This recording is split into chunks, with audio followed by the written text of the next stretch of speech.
Hey guys, welcome back to Sunset Storytime. We're about to read Chapter 5 of Harry Potter and the Sorcerer's Stone. I've got my sweet dog Bellatrix hanging out with me, and we'll see if all the other dogs will be quiet while we try to read this time. Alright, Chapter 5, Diagon Alley. Here is the picture before we get started.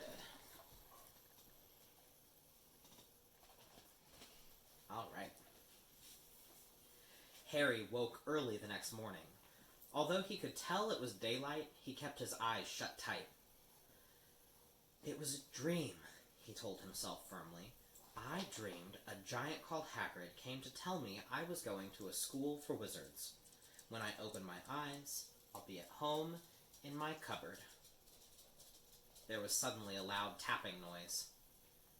And there's Aunt Petunia knocking on the door, Harry thought, his heart sinking. But he still didn't open his eyes. It had been such a good dream. Tap, tap, tap. All right, Harry mumbled. I'm getting up. He sat up, and Hagrid's heavy coat fell off him. The hut was full of sunlight. The storm was over. Hagrid himself was asleep on the collapsed sofa, and there was an owl rapping its claw on the window, a newspaper held in its beak. Harry scrambled to his feet, so happy that he felt as though a large balloon was swelling inside him. He went straight to the window and jerked it open. The owl swooped in and dropped the newspaper on top of Hagrid, who didn't wake up. The owl then fluttered to the floor and began to attack Hagrid's coat. Don't do that. Harry tried to wave the owl out of the way, but it snapped its beak fiercely at him and carried on savaging the coat. Hagrid, said Harry loudly, there's an owl who... Pay him, Hagrid grunted into the sofa. What? He wants payin' for delivering the paper. Look in the pockets. Hagrid's coat seemed to be made of nothing but pockets. Bunches of keys, slug pellets, balls of string, mint humbugs, tea bags. Finally, Harry pulled out a handful of strange-looking coins. Give him 5 knuts, said Hagrid sleepily. Knuts? The little bronze ones. Harry counted out 5 little bronze coins, and the owl held out its legs so he could put the money into a small leather pouch tied to it. Then it flew through the open window. Hagrid yawned loudly, sat up, and stretched. Well, best be off, Harry. Lots to do today. Gotta get up to London and buy all your stuff for school. Harry was turning over the wizard coins and looking at them. He had just thought of something which made him feel as though the happy balloon inside him had got a puncture. Hagrid? Said Hagrid, who was pulling on his huge boots. I haven't got any money, and you heard Uncle Vernon last night. He won't pay for me to go and learn magic. Don't worry about that, said Hagrid, standing up and scratching his head. Do you think your parents didn't leave you anything?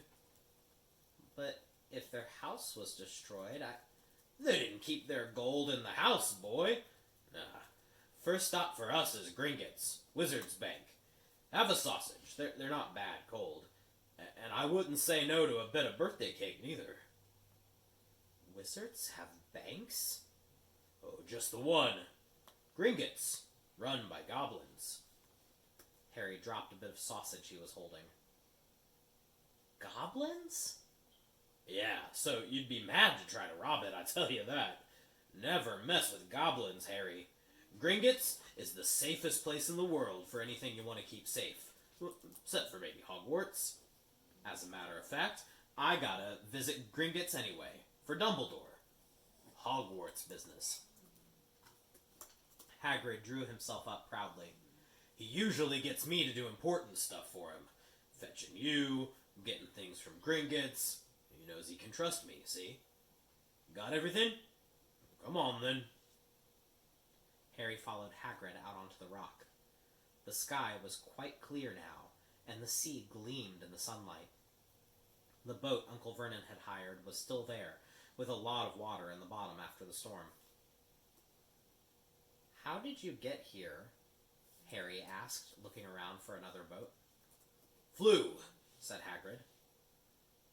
Flew? Yeah, but we'll go back in this. Not supposed to do magic now I've got you. They settled down in the boat, Harry still staring at Hagrid, trying to imagine him flying.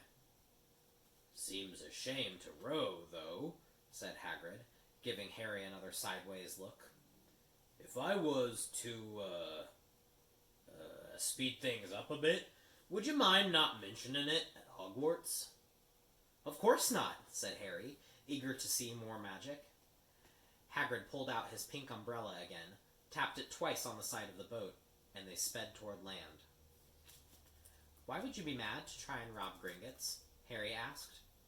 Spells, enchantments, said Hagrid, unfolding the newspaper as he spoke. They say there's dragons guarding the high security vaults, and you gotta find your way. Gringotts is 100 miles under London, you see. Deep under the underground.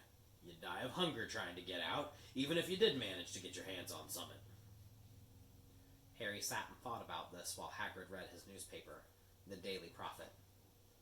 Harry had learned from Uncle Vernon that people liked to be left alone while they did this, but it was very difficult. He had never had so many questions in his life.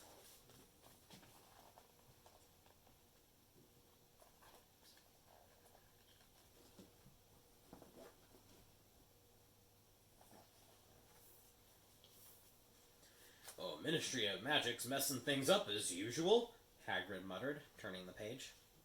There's a Ministry of Magic? Harry asked, before he could stop himself. Of course, said Hagrid. They wanted Dumbledore for minister, of course, but he'd never leave Hogwarts, so old Cornelius Fudge got the job. Bungler, if there ever was one. So he pelts Dumbledore with owls every morning, asking for advice. But what does a Ministry of Magic do? Well, their main job is to keep the Muggles from knowing that there's still witches and wizards up and down the country. Why? Why? Blimey, Harry, everyone be wanting magic solutions to their problems. Nah, we're best left alone. At this moment, the boat bumped gently into the harbor wall. Hagrid folded up his newspaper and they clambered up the stone steps onto the street. Passers-by stared a lot at Hagrid as they walked through the little town to the station. Harry couldn't blame them. Not only was Hagrid twice as tall as anyone else, he kept pointing at perfectly ordinary things like parking meters and saying loudly, "See that, Harry? Things these Muggles dream up, huh?" Hagrid, said Harry, panting a bit as he ran to keep up. Did you say there are dragons at Gringotts? Well, so they say, said Hagrid. Crikey, I'd like a dragon. You'd like one? I wanted one ever since I was a kid. Here we go. They had reached the station. There was a train to London in 5 minutes' time. Harry, who didn't understand Muggle money, as he called it, gave the notes to Harry so he could buy their tickets.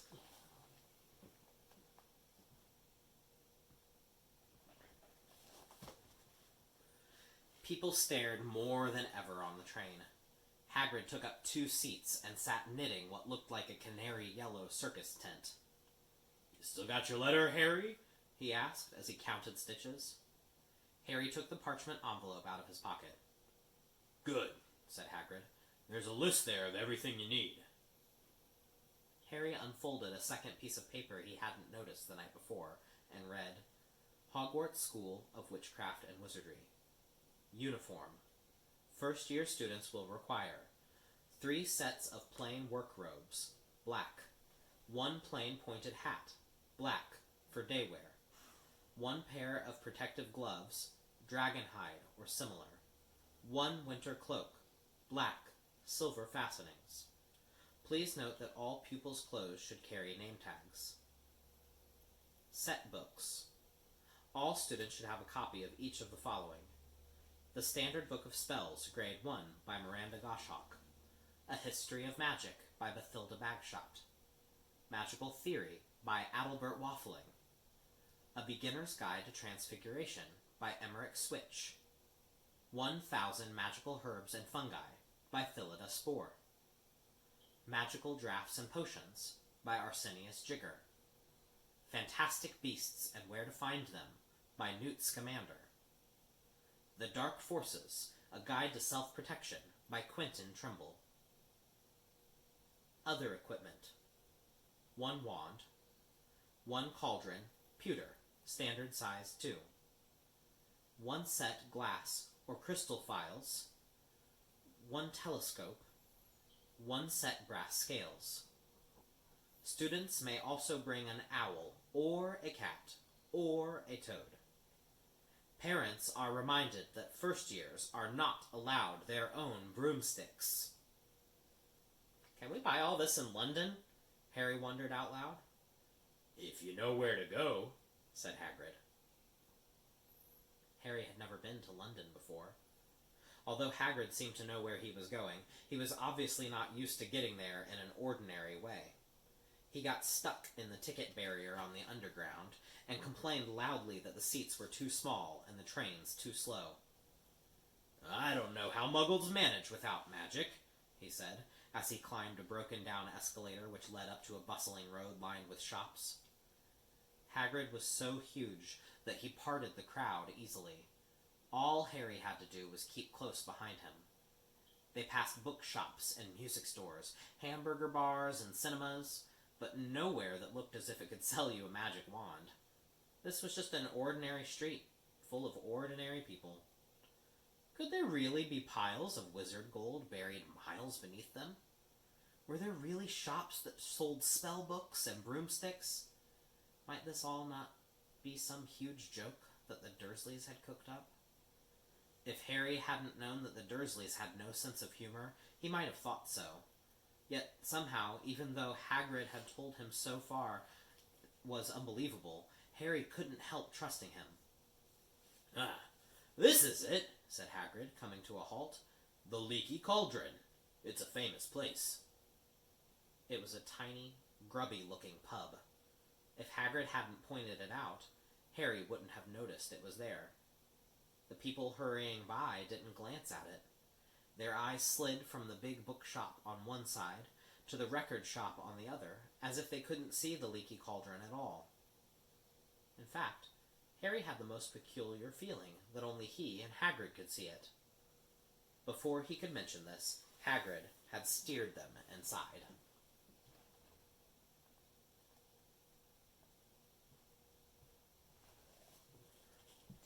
For a famous place, it was very dark and shabby. A few old women were sitting in a corner, drinking tiny glasses of sherry. One of them was smoking a long pipe. A little man in a top hat was talking to the old barman, who was quite bald and looked like a gummy walnut. The low buzz of chatter stopped when they walked in. Everyone seemed to know Hagrid. They waved and smiled at him, and the barman reached for a glass, saying, "The usual, Hagrid?" I can't, Tom. I'm on Hogwarts business, said Hagrid, clapping his great hand on Harry's shoulder and making Harry's knees buckle. "Oh, good Lord," said the barman, peering at Harry. "Is this... Can this be?" The Leaky Cauldron has suddenly gone completely still and silent. "Bless my soul," whispered the old barman. "Harry Potter. What an honor." He hurried out from behind the bar, rushed toward Harry, and seized his hand, tears in his eyes. "Welcome back, Mr. Potter! Welcome back!" Harry didn't know what to say. Everyone was looking at him. The old woman with the pipe was puffing on it without realizing it had gone out. Hagrid was beaming. Then there was a great scraping of chairs, and next moment Harry found himself shaking hands with everyone in the Leaky Cauldron. "Doris Crockford, Mr. Potter! I can't believe I'm meeting you at last!" "Oh, so proud, Mr. Potter. I'm just so proud." "I've always wanted to shake your hand. I'm all of a flutter." Delighted, Mr. Potter. Just can't tell you. Diggle's the name. Daedalus Diggle." "I've seen you before," said Harry, as Daedalus Diggle's top hat fell off in his excitement. "You bowed to me once in a shop." He remembers," cried Daedalus Diggle, looking around at everyone. "Did you hear that? He remembers me." Harry shook hands again and again. Doris Crockford kept coming back for more. A pale young man made his way forward, very nervously. One of his eyes was twitching. Professor Quirrell, said Hagrid. Harry, Professor Quirrell will be one of your teachers at Hogwarts. Potter? Stammered Professor Quirrell, grasping Harry's hand. I can't tell you how pleased I am to meet you. What sort of magic do you teach, Professor Quirrell? Defense against the dark arts, muttered Professor Quirrell, as though he'd rather not think about it. Not that you need it, eh, Potter? He laughed nervously. You'll be getting all your equipment, I suppose. I've got to pick up a new book on vampires myself. He looked terrified at the very thought. But the others wouldn't let Professor Quirrell keep Harry to himself. It took almost 10 minutes to get away from them all. At last, Hagrid managed to make himself heard over the babble. Must get on. Lots to buy. Come on, Harry. Doris Crockford shook Harry's hand one last time, and Hagrid led them through the bar and out into a small walled courtyard, where there was nothing but a dustbin and a few leads. Hagrid grinned at Harry. I told you, didn't I? Told you was famous. Even Professor Quirrell was trembling to meet you. Mind you, he's usually trembling. Is he always that nervous? Oh, yeah. Poor bloke. Brilliant mind. He was fine when he was studying out of books, but then he took a year off to get some first-hand experience. They say he met vampires in the Black Forest, and there was a nasty bit of trouble with a hag. Never been the same since. Scared of the students, scared of his own subject. Now, where's my umbrella? Vampires? Hags? Harry's head was swimming.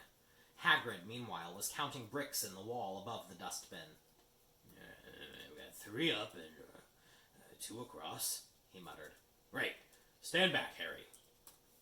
He tapped the wall 3 times with the point of his umbrella. The brick he had touched quivered. It wriggled. In the middle, a small hole appeared. It grew wider and wider. A second later, they were facing an archway large enough even for Hagrid, an archway onto a cobbled street which twisted and turned out of sight. Welcome, said Hagrid, to Diagon Alley.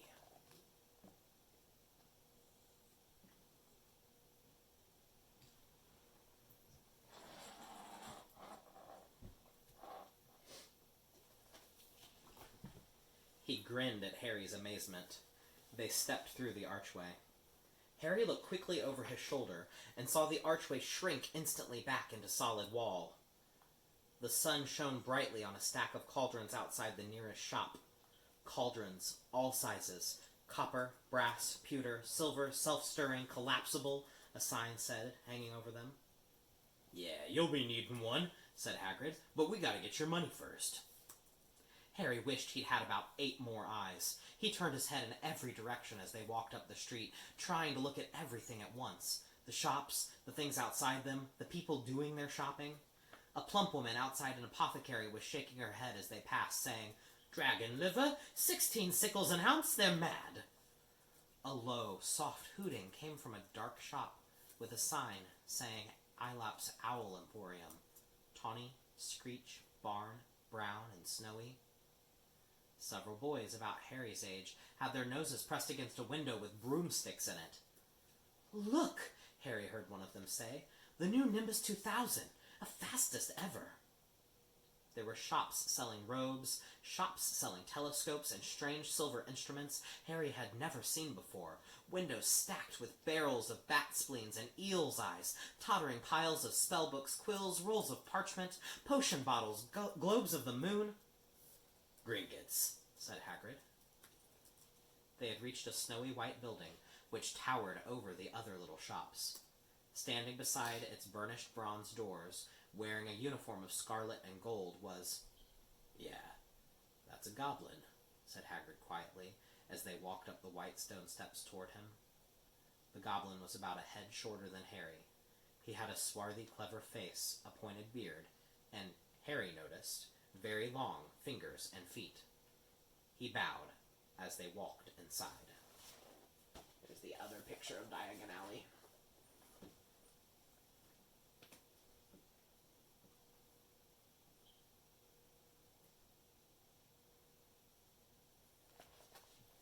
There's so many beautiful details in these pictures.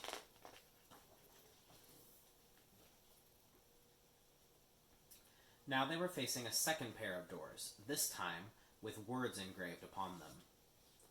Enter, stranger, but take heed of what awaits the sin of greed. For those who take but do not earn must pay most dearly in their turn. So if you seek beneath our floors a treasure that was never yours, thief, you have been warned, beware of finding more than treasure there. Like I said, you'd be mad to try and rob it, said Hagrid. A pair of goblins bowed them through the silver doors, and they were in a vast marble hall. About 100 more goblins were sitting on high stools behind a long counter, scribbling in large ledgers, weighing coins on brass scales, examining precious stones through eyeglasses. There were too many doors to count leading off the hall, and yet more goblins were showing people in and out of these. Hagrid and Harry made for the counter. Morning, said Hagrid to a free goblin. We've come to take some money out of Mr. Harry Potter's safe. You have his key, sir? Oh, I got it here somewhere, said Hagrid, and he started emptying his pockets onto the counter, scattering a handful of moldy dog biscuits all over the goblin's book numbers. The goblin wrinkled his nose. Harry watched the goblin on their right weighing a pile of rubies as big as glowing coals. Got it, said Hagrid at last, holding up a tiny golden key. The goblin looked at it closely. That seems to be in order. And I've got a letter here from Professor Dumbledore, said Hagrid importantly, throwing out his chest. It's about the you-know-what in Vault 713. The goblin read the letter very carefully. Very well, he said, handing it back to Hagrid. I will have someone take you down to both vaults. Griphook! Griphook was yet another goblin. Once Hagrid had crammed all the dog biscuits back inside his pockets, he and Harry followed Griphook toward one of the doors leading off the hall. It's the goblin weighing the rubies.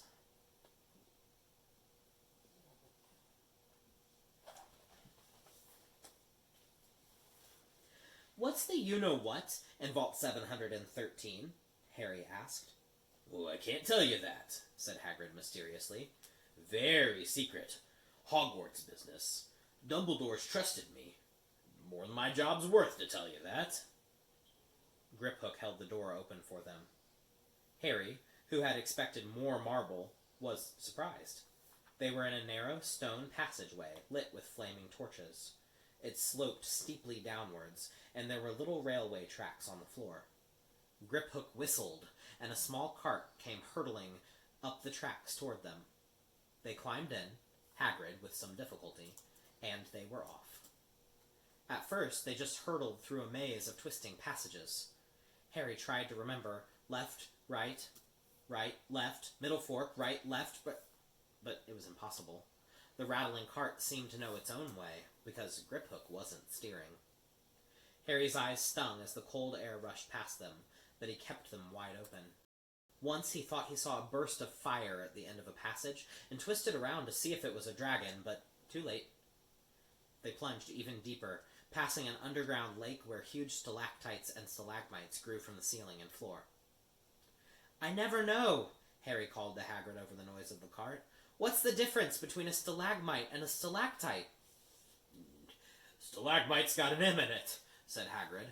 And don't ask me questions just now. I think I'm going to be sick. He did look very green, and when the cart stopped at last beside a small door in the passage wall, Hagrid got out and had to lean against the wall to keep his knees from trembling. Griphook unlocked the door. A lot of green smoke came billowing out, and as it cleared, Harry gasped. Inside were mounds of gold coins, columns of silver, heaps of little bronze knuts. All yours, smiled Hagrid. All Harry's. It was incredible. The Dursleys couldn't have known about this, or they'd have had it from him faster than blinking. How often had they complained how much Harry cost them to keep? And all the time, there'd been a small fortune belonging to him, buried deep under London. Hagrid helped Harry pile some of it into a bag. "The gold ones are galleons," he explained. 17 silver sickles to a galleon, and 29 knuts to a sickle. It's easy enough. Right. That should be enough for a couple of terms. We'll keep the rest safe for you. He turned to Griphook. Vault 713 now, please. And can we go more slowly? 1 speed only, said Griphook. They were going even deeper now and gathering speed. The air became colder and colder as they hurled round tight corners. They went rattling over an underground ravine, and Harry leaned over the side to try and see what was down at the dark bottom, but Hagrid groaned and pulled him back by the scruff of his neck.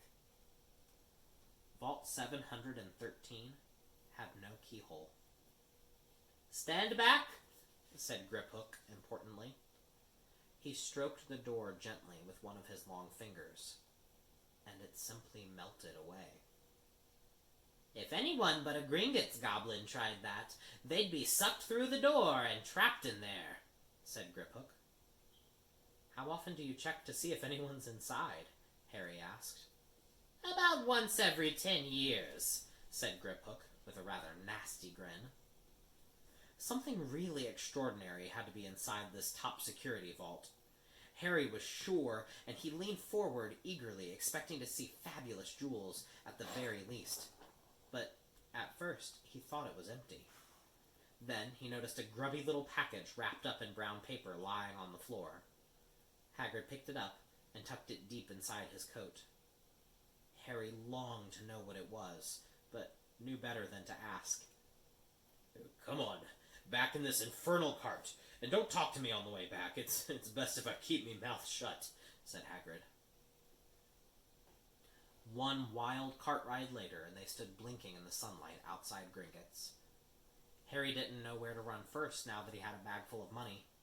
He didn't know how many galleons there were to a pound, but he knew he was holding more money than he'd had in his whole life.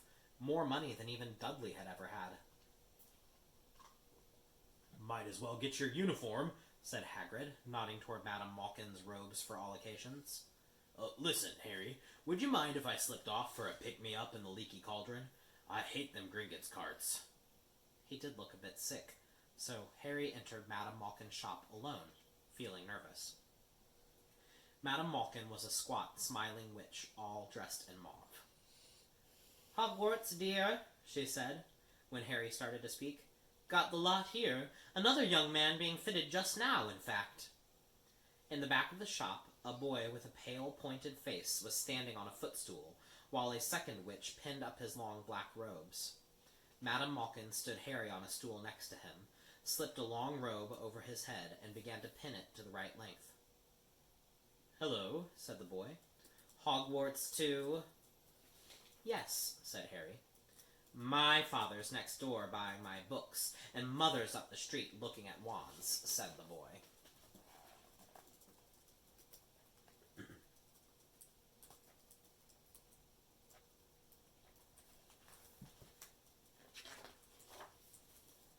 He had a bored, drawling voice. Then I'm going to drag them off to look at racing brooms. I don't see why first years can't have their own. I think I'll bully Father into getting me one, and I'll smuggle it in somehow. Harry was strongly reminded of Dudley. Have you got your own broom? The boy went on. No, said Harry. Play Quidditch at all? No, said Harry again, wondering what on earth Quidditch could be. I do. Father says it's a crime if I'm not picked to play for my house, and I must say I agree. Know what house you'll be in yet? No, said Harry, feeling more stupid by the minute. Well, no one really knows until they get there, do they? But I know I'll be in Slytherin. All our family have been. Imagine being in Hufflepuff. I think I'd leave, wouldn't you?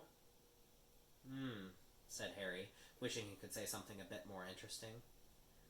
I say, look at that man, said the boy suddenly, nodding toward the front window. Hagrid was standing there, grinning at Harry and pointing at 2 large ice creams to show that he couldn't come in. Oh, that's Hagrid, said Harry, pleased to know something the boy didn't. He works at Hogwarts. Oh, said the boy. I've heard of him. He's a sort of servant, isn't he? He's the gamekeeper, said Harry. He was liking the boy less and less every second. Yes, exactly. I heard he's a sort of a savage. He lives in a hut in the school grounds, and every now and again he gets drunk and tries to do magic and ends up setting fire to his bed. I think he's brilliant, said Harry coldly. Do you? Said the boy, with a slight sneer. Why is he with you? Where are your parents? They're dead, said Harry shortly.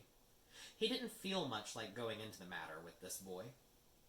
Oh, sorry, said the other, not sounding sorry at all. But they were our kind, weren't they? They were a witch and wizard, if that's what you mean. I really don't think they should let the other sort in, do you? They're just not the same. They've never been brought up to know our ways. Some of them have never even heard of Hogwarts until they get their letter. Ugh, imagine. I think they should keep it in the old wizarding families. What's your surname, anyway? But before Harry could answer, Madame Malkin said, That's you done, my dear. And Harry, not sorry for an excuse to stop talking to the boy, hopped down from the footstool. Well, I'll see you at Hogwarts, I suppose, said the drawling boy. Harry was rather quiet as he ate his ice cream that Hagrid had bought him, chocolate and raspberry with chopped nuts. What's up? Said Hagrid. Nothing, Harry lied. They stopped to buy parchment and quills. Harry cheered up a bit when he found a bottle of ink that changed color as you wrote. When they had left the shop, he said, Hagrid, what's Quidditch? Oh, blimey, Harry. I keep forgetting how little you know, not knowing about Quidditch. Well, don't make me feel worse, said Harry. He told Hagrid about the Pale Boy and Madame Malkin's. And he said people from Muggle families shouldn't even be allowed in. Well, you're not from a Muggle family. If he'd have known who you were, he's grown up knowing your name, and if his parents are wizarding folk, you saw him in the Leaky Cauldron. Anyway, what does he know about? Some of the best I ever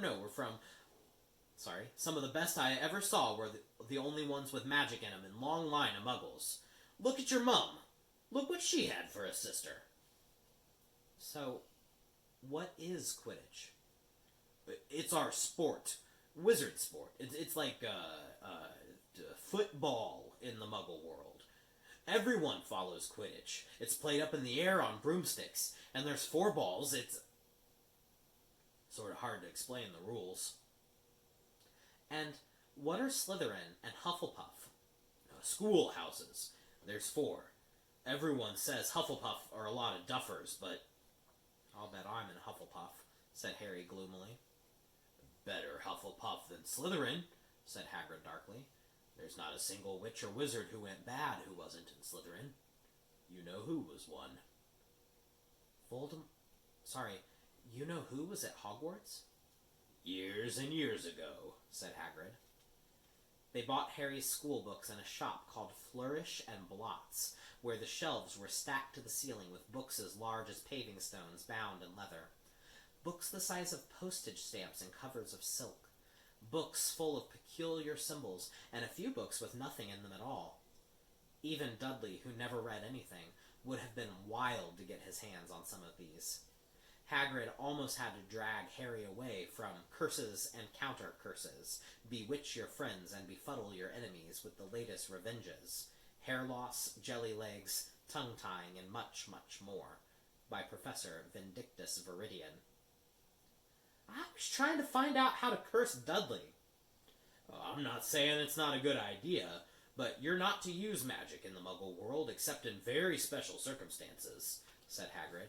And anyway, you couldn't work any of them curses yet. You'd need a lot more study before you get to that level. Hagrid wouldn't let Harry buy a solid gold cauldron either. It says pewter on your list. But they got a nice set of scales for weighing potion ingredients, and a collapsible brass telescope.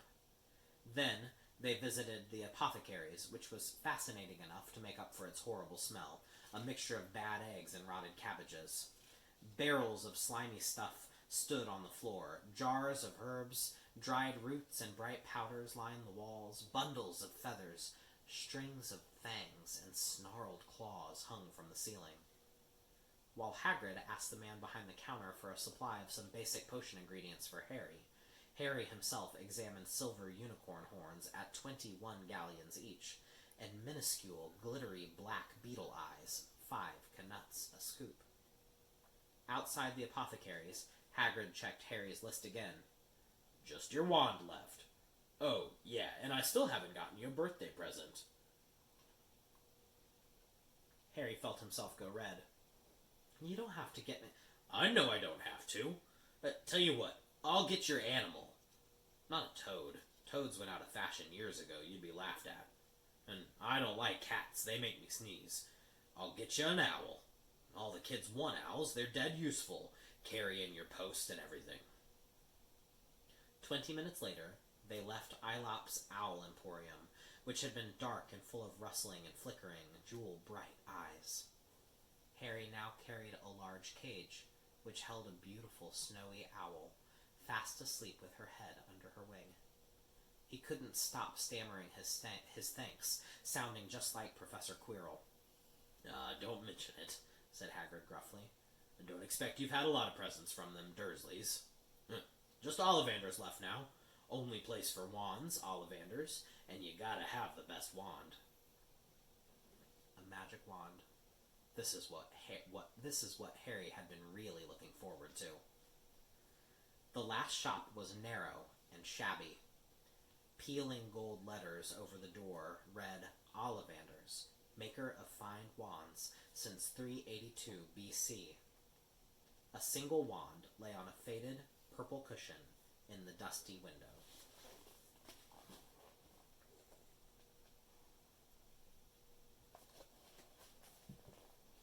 A tinkling bell rang somewhere inside the depths of the shop as they stepped inside. It was a tiny place, empty except for a single spindly chair which Hagrid sat on to wait. Harry felt strangely as though he had entered a very strict library. He swallowed a lot of new questions which had just occurred to him, and looked instead at the thousands of narrow boxes piled neatly right up to the ceiling. For some reason, the back of his neck prickled. The very dust and silence in here seemed to tingle with some secret magic. "Good afternoon," said a soft voice. Harry jumped. Hagrid must have jumped too, because there was a loud crunching noise, and he got quickly off the spindly chair. An old man was standing before them, his wide, pale eyes shining like moons through the gloom of the shop. "Hello," said Harry, awkwardly. "Ah, yes," said the man. Yes. I thought I'd be seeing you soon, Harry Potter." It wasn't a question. "You have your mother's eyes. It seems only yesterday she was in here herself, buying her first wand. 10¼ inches long, swishy, made of willow. Nice wand for charm work." Mr. Ollivander moved closer to Harry. Harry wished he would blink. Those silvery eyes were a bit creepy. "Your father, on the other hand, favored a mahogany wand. 11 inches, pliable, a little more power and excellent for transfiguration. Well, I say your father favored it. It's really the wand that chooses the wizard, of course." Mr. Ollivander had come so close, and Harry and he were almost nose to nose. Harry could see himself reflected in those misty eyes. "And that's where..." Mr. Ollivander touched the lightning scar on Harry's forehead with a long white finger. "I'm sorry to say I sold the wand that did it," he said softly. 13½ inches. You powerful wand. Very powerful. And in the wrong hands, well, if I'd known what that wand was going out in the world to do. He shook his head, and then, to Harry's relief, he spotted Hagrid. Rubeus Hagrid, how nice to see you again. Oak, 16 inches. Rather bendy, wasn't it? It was, sir, yes, said Hagrid. Good wand, that one. But I suppose they snapped it in half when you got expelled, said Mr. Ollivander, suddenly stern. Yes, they did, yes, said Hagrid, shuffling his feet. I've still got the pieces, though, he added brightly. But you don't use them, said Mr. Ollivander sharply. Oh, no, sir, said Hagrid quickly. Harry noticed he gripped his pink umbrella very tightly as he spoke. Said Mr. Ollivander, giving Hagrid a piercing look. Well now, Mr. Potter, let me see. He pulled a long tape measure with silver markings out of his pocket. Which is your wand arm? Well, I'm right-handed, said Harry. Hold out your arm. That's it. He measured Harry from shoulder to finger, then wrist to elbow, shoulder to floor, knee to armpit, and round his head. As he measured, he said, Every Ollivander wand has a core of a powerful magical substance, Mr. Potter. We use unicorn hairs, phoenix tail feathers, and the heartstrings of dragons. No two Ollivander wands are the same, just as no two unicorns, dragons, or phoenixes are quite the same. And of course you will never get such good results with another wizard's wand. Harry suddenly realized that the tape measure, which was measuring between his nostrils, was doing this on his own. Mr. Ollivander was flitting around the shelves, taking down boxes. That will do, he said, and the tape measure crumpled into a heap on the floor. Right then, Mr. Potter, try this one.